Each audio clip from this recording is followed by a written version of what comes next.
Always welcome साथियों, digital class हमेशा आपके साथ। साथियों, अपनी फ्लूइड मैकेनिक्स एंड मशीन्स की सीरीज चल रही है। जो भी कंटेंट अब तक आपने पढ़ा है और आगे इस वीडियो में पढ़ने वाले हैं, वो सारे नोट्स आप पीडीएफ फॉर्मेट में डाउनलोड कर सकते हैं।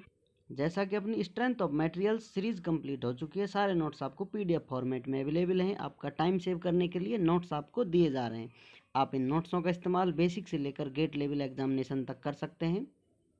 जैसा कि साथियों हम इससे पिछली वीडियो में कवर कर चुके हैं, बर्नौली थ्योरम क्या होती है, क्या इसका स्टेटमेंट होता है। साथियों, बर्नौली ने बताया था इस प्रकार से किसी आप स्ट्रीम लाइन को फॉलो करते हुए चलें तो इसमें जो एनर्जी होंगी उन तीनों का जो सम होगा वो कांस्टेंट होता है। या फिर इस प्रकार से आप उधर उधर मूव करते हुए चलें तो हर पॉइंट पर आपको एनर्जी का जो योग होता है कांस्टेंट होता है। साथियों, जैसा कि साथियों इसे इस फॉर्मेट में लिखा जाता है। यहाँ पर आप देख सकते हैं ये एक एनर्जी है, इनको हेड में इस प्रकार लिखा जा सकता है, एनर्जी हेड में।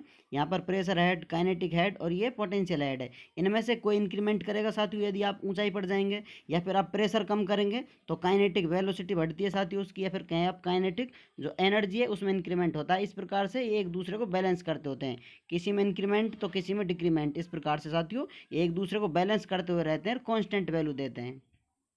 जैसा आप किसी स्ट्रीम लाइन को फॉलो करते हुए चलें तो आपको कम क्रॉस सेक्शन पर वेलोसिटी अधिक मिलेगी साथियों, प्रेशर कम मिलेगा। इस प्रकार से आप पोटेंशियल हेड देखेंगे ऊपर नीचे जाने पर वो एक दूसरे को कम या ज़्यादा करते हुए बैलेंस करते रहते हैं। अर्थात आप स्टडी करें इस पॉइंट पर दोनों पॉइंटों पर आपको एनर्जी कांस्टेंट मिलेगी, या एनर्जी हेड है वो कांस्टेंट मिलता है। ये सब पढ़ चुके हैं हम डिटेल में। जैसा कि साथियों हम पिछली वीडियोज में इक्वेशंस, जो मोशंस की इक्वेशन होती है वो पढ़ चुके हैं साथियों। उनमें से एक इक्वेशन आई थी अपनी ऑयलर इक्वेशन। इस प्रकार से आप देख सकते हैं यहाँ पर हम पढ़ने वाले हैं Euler equation for fluid motion by digital class. अब इसी पर हम स्टडी करने वाले हैं, डिटेल स्टडी साथियों।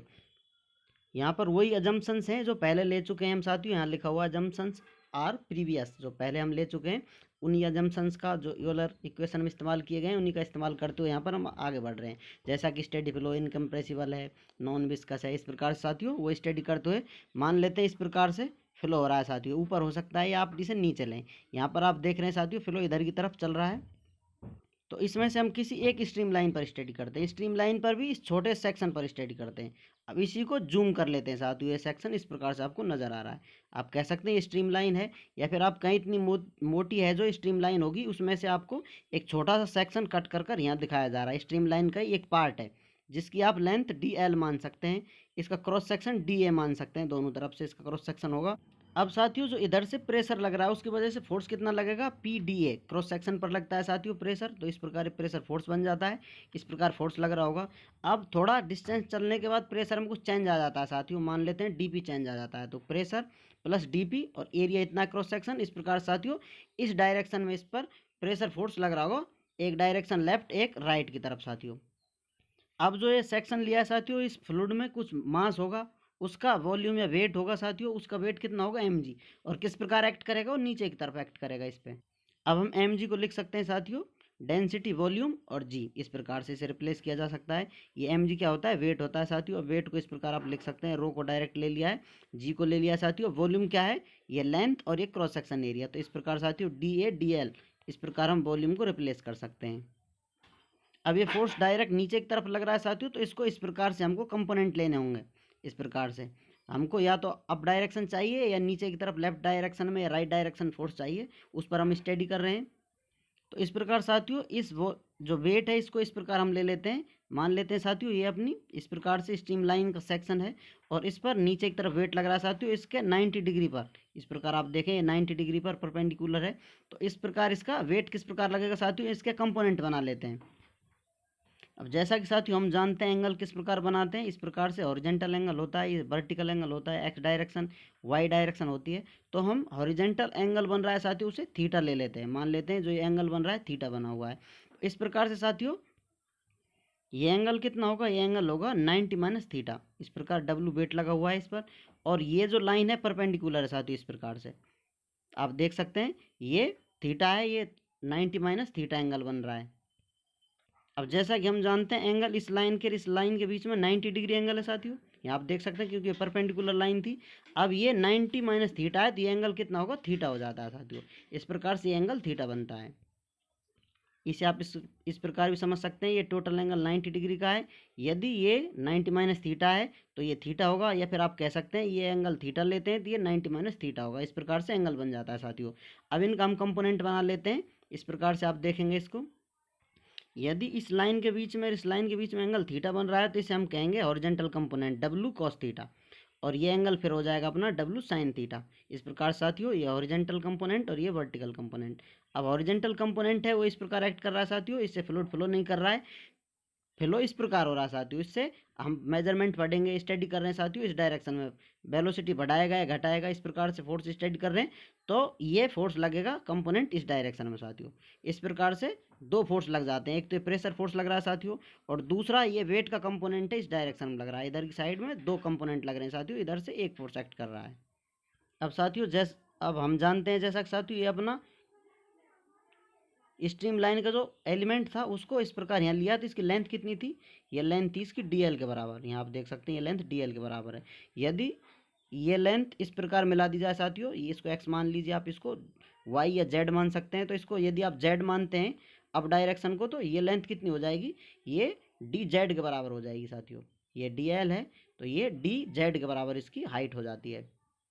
अब साथियों ये नेट फोर्स निकालना चाहें हम along stream line, net forces along stream line, तो किस प्रकार लिख सकते हैं साथियों इनको, यहाँ पर आप देख सकते हैं एफ नेट फोर्स, इस प्रकार आप इसे एक्सप्रेस कर सकते हैं। F net force is equal to, एक साइड के फोर्सों का पॉजिटिव लेंगे, दूसरी साइड में जो फोर्स लग रहे हैं उनको नेगेटिव लेंगे साथियों। इस प्रकार से इस डायरेक्शन वाले फोर्स पॉजिटिव ले लिया इसको, और इस प्रकार से ये दो अपोजिट डायरेक्शन में जो फोर्स लग रहे थे उनको नेगेटिव ले लिया साथियों। इस प्रकार से आप किसी फोर्स को नेगेटिव या पॉजिटिव ले सकते हैं डायरेक्शन के हिसाब से साथियों। अपोजिट डायरेक्शन है तो आपको साइन भी अपोजिट रखने पड़ते हैं। अब साथियों एफ नेट फोर्स की जगह हम क्या लिखेंगे, ये प्रेशर फोर्स लग रहा था इधर की साइड से साथियों, पी डी ए था, जो ऊपर से लग रहा था साथियों अपोजिट डायरेक्शन में, पी डी ए जिसमें चेंज आ रहा था डीपी और डी ए साथियों इस प्रकार से, और दूसरा जो वेट की वजह से लग रहा था वो फोर्स, उस वेट का जो कंपोनेंट था साथियों वो फोर्स लग रहा था। यहाँ पर आप देख सकते हैं ये कंपोनेंट है डब्लू साइन थीटा। अब जैसा कि हम जानते हैं डब्लू किसके बराबर होता है साथियों, डब्लू यहाँ पर अभी पहले निकाला था rho D A D L G, इस प्रकार साथियों यहाँ पर डब्लू लिख दिया है, साइन थीटा पीछे आ गया। इस प्रकार से ये एक दूसरे को बैलेंस कर रहे हैं, तो इस प्रकार से इन्हें यहाँ पर रख दिया गया है। अब नेट फोर्स, फोर्स क्या होता है साथियों, मास इंटू एक्सेलरेशन। इस प्रकार इन्हें आगे सॉल्व करते हैं, ये पॉजिटिव है, ये इसके अंदर आगे नेगेटिव, ये एक दूसरे को कट कर देंगे साथियों, जो वैल्यू एक दूसरे को कट करती है उन्हें यहाँ से हटा दिया गया है। अब साथियों साइन थीटा, इस रेशियो से हम किस प्रकार लिख सकते हैं, जैसा कि हम जानते हैं साइन थीटा को यदि इस ट्राइंगल से रिप्लेस किया जाए, यहाँ पर आप देखेंगे तो साइन थीटा के बराबर हम क्या लिख सकते हैं साथियों, डी जेड डिवाइडेड बाई ये length, perpendicular divided by hypotenuse. बचपन वाला लाल बटे कक्का तो आपको याद ही होगा। इस प्रकार से इसे रिप्लेस किया जा सकता है, साइन थीटा की जगह हम लिख सकते हैं साथियों D Z divided by D L. इस प्रकार से इन्हें आगे सॉल्व करते हैं साथियों, तो ये वैल्यू नेगेटिव और ये वैल्यू नेगेटिव हमें प्राप्त होती है। अब यहाँ पर मास क्या होता है साथियों, density into volume, density rho, volume D A D L, और एक्सेलरेशन यहाँ ले लिया है साथियों। अब इसको यहाँ पर ले लिया है, रिप्लेस कर लिया वैल्यू साथियों, इन्हें नीचे ले लिया है, इसी प्रकार ये वैल्यू यहाँ पर इस्तेमाल कर लिए। अब इसमें से D A D L cut जाते हैं साथियों, कैसे, डी एल तो यहाँ है, डी एल कट हो जाएगा साथियों, और डी ए दोनों में से कॉमन ले लिए जाएंगे। यहाँ पर आप देख रहे हैं इसको यहाँ ले लीजिए नीचे, D L cut, D A common है साथियों, इधर भी डी है, तो ये इन दोनों को ये कर देगा साथियों, कट कर देगा, इसमें से कॉमन लेंगे, इधर डिवाइडेड बाई चला जाएगा नीचे, तो ये इस प्रकार डी ए को एक दूसरे को कैंसिल आउट कर देते हैं। तो इस प्रकार से साथियों आगे ले जाते हैं इक्वेशन को, यहाँ रो उतार लेते हैं, डी एल आ जाता है साथियों। अब ये एक्सेलरेशन है हमारा, एक्सेलरेशन क्या होता है, जैसा कि हम जानते हैं ये लोकल एक्सेलरेशन होता है साथियों, do V divided by do T, और ये कन्वेक्टिव एक्सेलरेशन होता है अपना।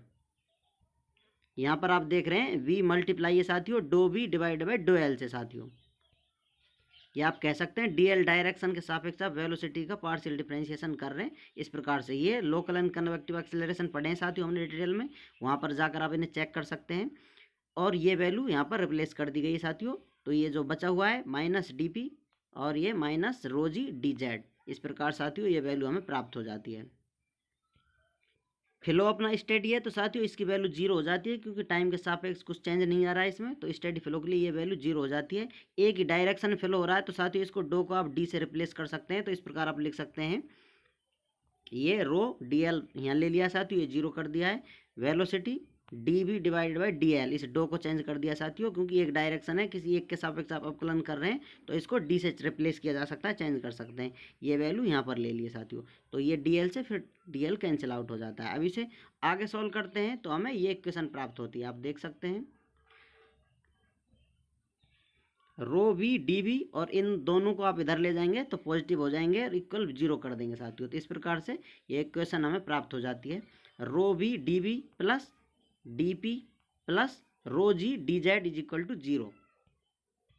अब इस इक्वेशन में से आप रो कॉमन ले सकते हैं या इसको डिवाइड कर सकते हैं रो से साथियों। तो हमें इक्वेशन प्राप्त होती है V D V plus G D Z plus D P divide by rho is equal to zero. इसी को तो साथियों इक्वेशन ऑफ मोशन कहते हैं, जो कि ऑयलर की है, ऑयलर्स इक्वेशन ऑफ मोशन। ये इस प्रकार से खेला हो जाता है। अब इसी का आप इंटीग्रेशन करेंगे तो आपको बर्नौली इक्वेशन प्राप्त हो जाती है। Bernoulli's equation is obtained by integrating Euler's equations. इस इक्वेशन का आप इंटीग्रेशन करेंगे साथियों तो आपको बर्नौली की इक्वेशन प्राप्त हो जाती है। इस जीरो का आप इंटीग्रेशन करेंगे तो कांस्टेंट प्राप्त होता है। इस प्रकार से साथियों इनका आप इंटीग्रेशन कर सकते हैं। इंटीग्रेशन साइन लगा दिया इस इक्वेशन पर, तो अब यहाँ पर आप देख रहे हैं इंटीग्रेशन वी डी वी का इंटीग्रेशन आप देख रहे हैं यहाँ पर वी डी वी का, तो यहाँ पर V square divided by 2 G D Z का जी जेड हो जाएगा साथियों, और इसका डेंसिटी भार है और डी पी का पी हो जाता है, तो पी डिवाइड बाई रो और जीरो का कांस्टेंट। इस प्रकार से हमें बर्नौली इक्वेशन प्राप्त हो जाती है साथियों। जो स्टेटमेंट दिया था बर्नौली में उसका मैथमेटिकल फॉर्मेट अपन को इस प्रकार प्राप्त हो जाता है। और भी साइंटिस्ट हुए हैं जो इस प्रकार देते रहते हैं, बीच बीच में ये बर्नौली इक्वेशन आपको मिलती रहेगी। ये बर्नौली इक्वेशन का ही एक दूसरा फॉर्मेट है साथियों। इस इक्वेशन को आप जी से डिवाइड कर दें तो 2g हो जाएगा, यहाँ पर ये जी से डिवाइड करेंगे जेड बच जाता है, यहाँ पर फिर से जी आ जाता है साथियों। अब इस रो जी को आप ओमेगा भी लिख सकते हैं। इस प्रकार से ये बर्नौली इक्वेशन का दूसरा फॉर्मेट है। इस प्रकार बर्नौली इक्वेशन कई फॉर्मेटों में इस्तेमाल की जाती है। जो भी सवाल आप फ्लूइड मैकेनिक्स से रिलेटेड तलाश रहे हैं साथियों, उन सभी का जवाब शायद आपको यहाँ पर मिल जाए। लेकिन आप इस दुनिया में क्यों आए हैं, क्या कारण है, और कौन है जो तुम्हें यहाँ लेकर आया है, उससे रिलेटेड सवालों का जवाब आप चाहते हैं साथियों। आपके आने का प्रयोजन क्या है, इस दुनिया के बाहर भी कोई दुनिया है भी या नहीं, इन सारे सवालों का यदि आप जवाब जानना चाहते हैं तो मेरे प्यारे मोहन के बारे में जान लीजिए। आपके जीवन मरण से संबंधित इस ज़िंदगी का क्या उद्देश्य है, क्या सही है संसार में, क्या गलत है, सारे सवालों का जवाब मिल जाएगा। आप इन पर स्टडी करें, इनके बारे में जान लें, आपकी ज़िंदगी की सारी उलझनें शांत हो जाएंगी। सभी का आपको खुद में खुद जवाब मिलता चला जाएगा। तो प्रेम से बोलिए राधे राधे। जय हिंद, वंदे मातरम।